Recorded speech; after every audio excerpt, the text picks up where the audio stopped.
कर दीजिए पिताश्री, परंतु मैं इस युद्ध भूमि को छोड़कर कहीं नहीं जाऊंगा।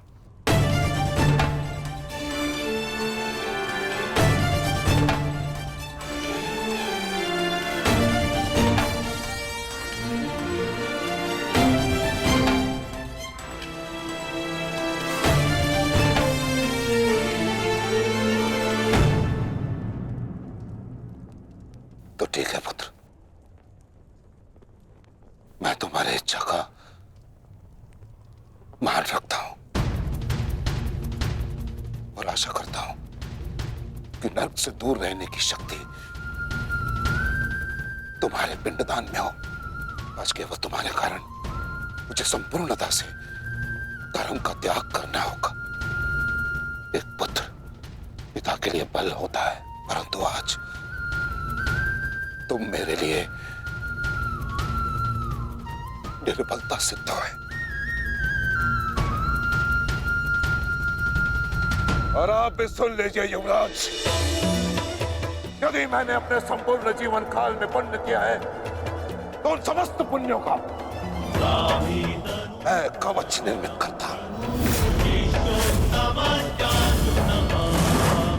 यदि अपने जीवन में मैंने अपने शिष्यों को समान रूप से देखा होगा तो इस कवच को कोई नहीं फेंक सकता, कोई नहीं। यदि मैंने अपने शिष्यों को संभावना से कम और समर्पण से अधिक शिक्षा नहीं दी होगी तो आज मेरे हाथों से मेरे शस्त्रों को कोई नहीं छीन सकता। इसलिए मैं भारद्वाज पुत्र द्रोण प्रण लेता हूं कि इस कुरुक्षेत्र में जो योद्धा मेरे समक्ष आएगा मैं उसका वध कर दूंगा।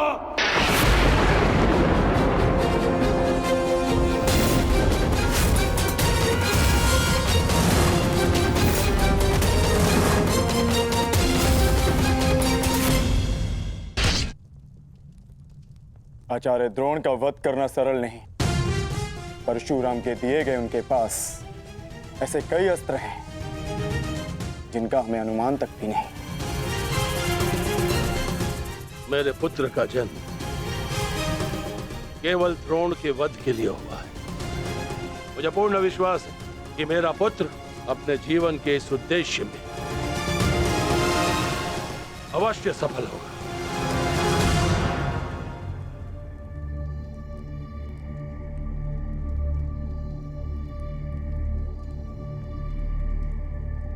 ये युद्ध सरल नहीं है कर्ण। तुम्हें अपना ध्यान केवल युद्ध पर केंद्रित करना होगा। मेरी चिंता का कारण मोह है वृषाली। वो मोह जो बड़े से बड़े योद्धा को निर्बल कर देता है, और किसी की निर्बलता शत्रु का सबसे बड़ा शस्त्र न बन जाए। बस इसी बात की चिंता है। तुम्हारी चिंता स्वाभाविक है पार्थ। आचार्य द्रोण का वध करना सरल नहीं, धृष्टद्युम्न के लिए भी नहीं।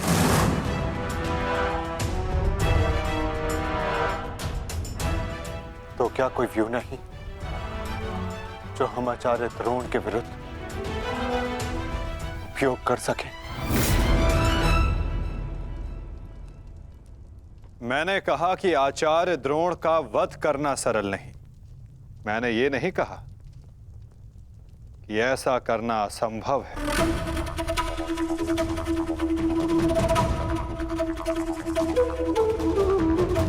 एक व्यू है जिसे आचार्य द्रोण भी नहीं तोड़ सकते।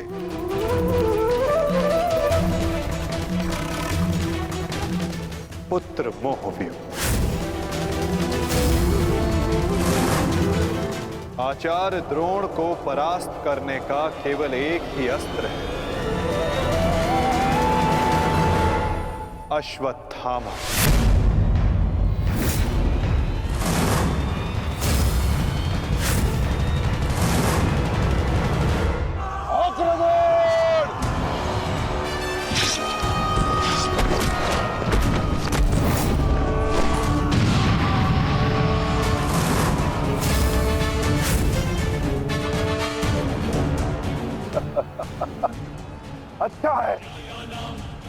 तीसों भाई एक साथ मेरे समक्ष आ गए। अब नर्क तक की यात्रा के मार्ग में एका के अनुभव नहीं करोगे। सावधान भीम।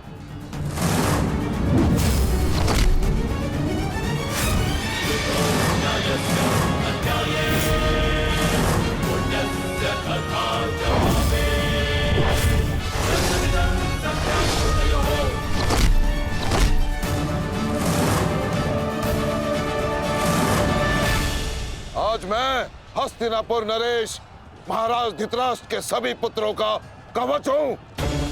यदि किसी ने भी उन्हें हानि पहुंचाने का दुस्साहस किया तो उसे मृत्यु में स्वयं दूंगा, और ये मेरा संकल्प है।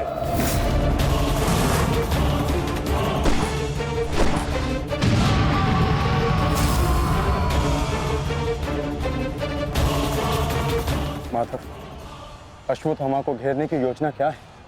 हमारी योजना तो कब की प्रारंभ हो चुकी है पार्थ। क्या हुआ अश्वत्थामा? तुम्हारे पिताश्री कहाँ हैं?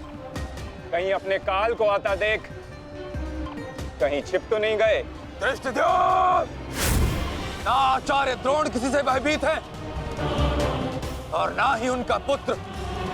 आज अपने पिता के काल का काल मैं स्वयं बनूंगा।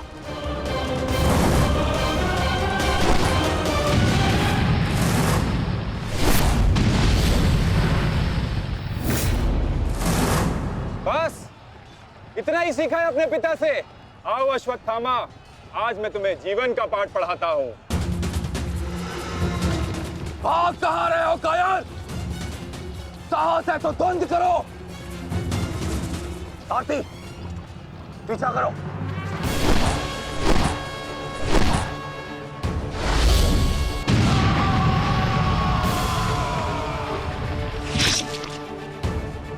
मित्र, अश्वत्थामा कहीं दिख नहीं रहा। कहीं वो शत्रु के घेरे में घिर ना जाए। तुम आचार्य द्रोण के पीछे जाओ, मैं अश्वत्थामा को खोजता हूँ। ठीक है मित्र, सारथी। चलो सत्यसेन।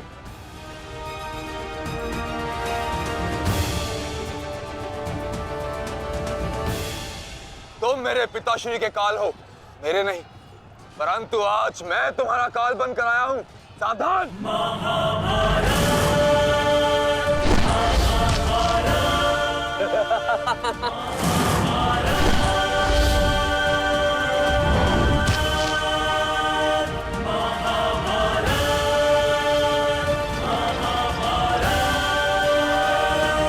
अच्छा हुआ कि पिता और पुत्र दोनों एक साथ मेरे सामने आ गए। आज तुम दोनों मेरे हाथों वीर गति को प्राप्त हो गए।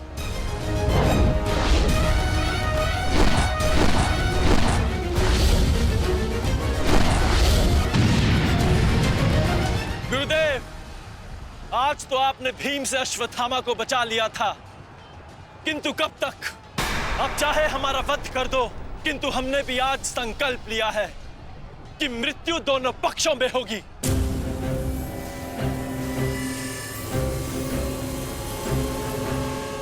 चलो सारथी, हमें वापस जाना है। जिक्र करो।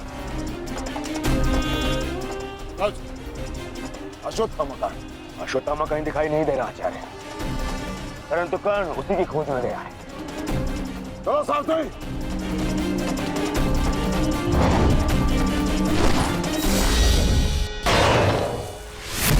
अब तुम्हारी सहायता के लिए ना कोई सैनिक है और ना कोई व्यू। अब तुम दोनों को मेरे हाथ से कौन बचाएगा? सावधान! अश्वत्थामा, तुम स्वयं व्यू में खड़े हो। इस व्यू को शमशान व्यू कहते हैं। कदाचित तुम्हारे पिता ने तुम्हें इस व्यू के विषय में बताया ही नहीं होगा। अपने चारों ओर देखो।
दूसरों की चिता के लिए सजाई गई लकड़ी कभी कभी स्वयं को भी जला देती है धृष्टद्युम्न। अर्जुन, अंगराज कर्ण अश्वत्थामा की रक्षा के लिए शमशान व्यू में आ चुका है। हमारी योजना संकट में है।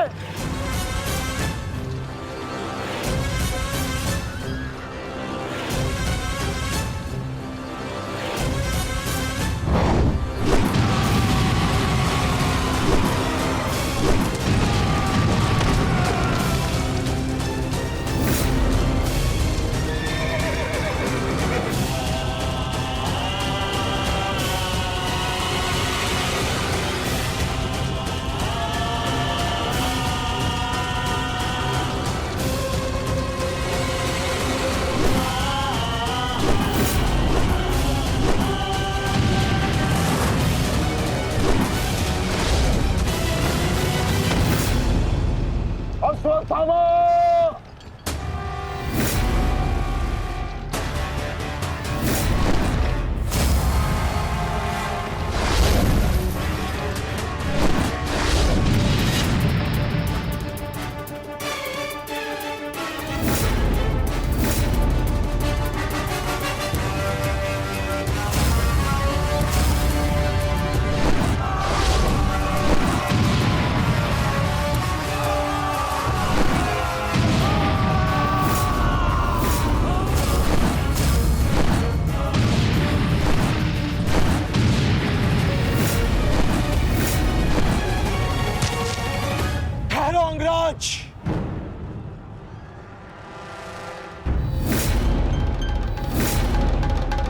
स्मरण है ना कि हमारा द्वंद्व का निर्णय आना अभी शेष है। मैं युद्ध का आह्वान देता हूं।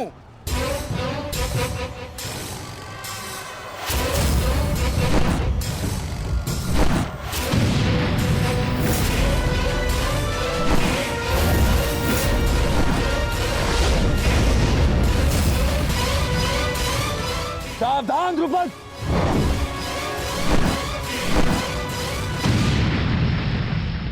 मेरा ही राज्य मुझसे ही छीनकर मुझे ही आधा राज्य भीख में दिया तुम्हारे पिता ने, और जिस आधे राज्य पर तुम शासन कर रहे हो वो मुझे स्वीकार नहीं है।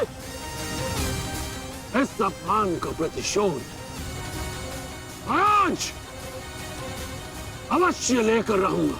जो अपनी पुत्री का अपमान होने से न रोक सके वो अपने राज्य और अपने सम्मान की रक्षा क्या करेगा? तुम उस विषधर के समान हो जिसके विषदंत टूट चुके हैं। मेरी बात मानो और समर्पण कर दो, तुम्हारे प्राण बचे रहेंगे। प्राण तो अब तेरे नहीं बचेंगे।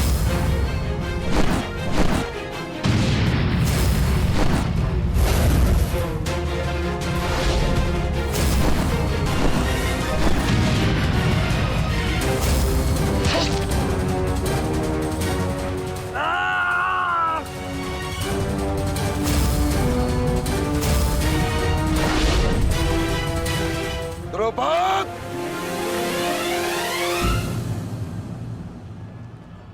तुम्हारी शत्रुता केवल मेरे साथ है, उसका प्रतिकार तुम मेरे पुत्र से मत लो, अन्यथा अनर्थ हो जाएगा। तुम्हारी गुरु दक्षिणा में मिला हुआ मेरा आधा राज्य तुमने अपने पुत्र को दिया, तो तुम्हारी शत्रुता का मूल्य भी तुम्हारे पुत्र को ही चुकाना होगा। सावधान!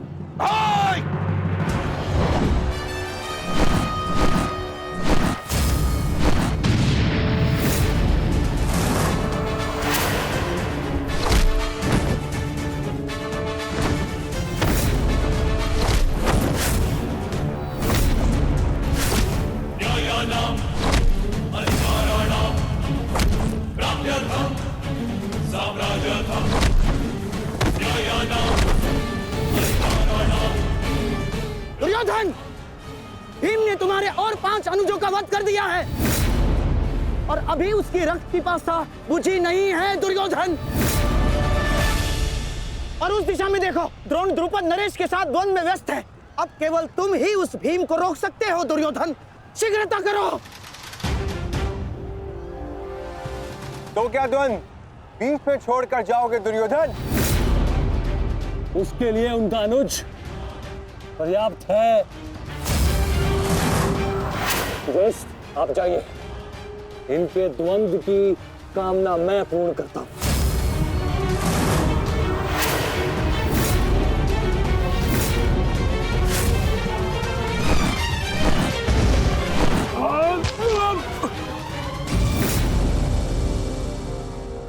बार बार मुझे छोड़कर मेरे पिता पर वीरता क्यों दिखाते हो आचार्य?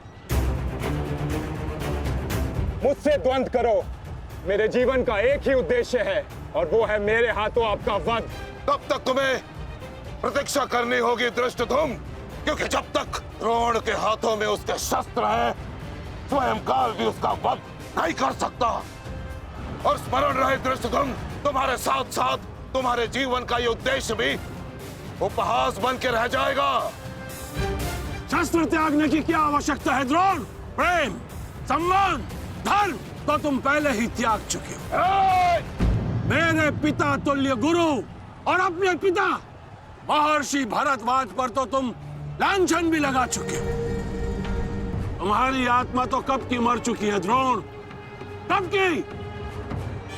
अब केवल यह शरीर है, इसे त्यागने का समय आ गया है और वो समय अभी है। सावधान द्रुपद!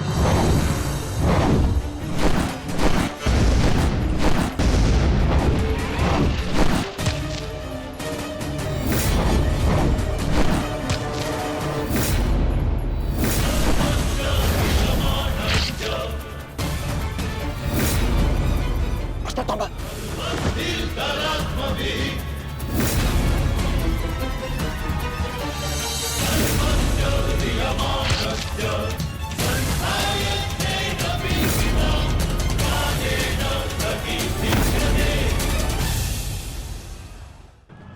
द्रुपद!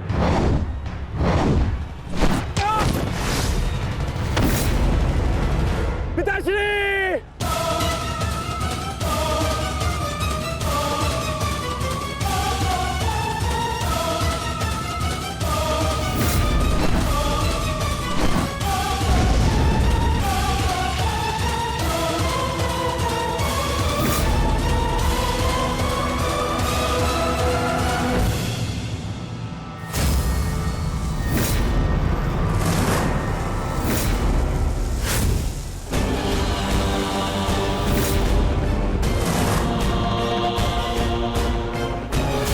सावधान अश्वत्थामा!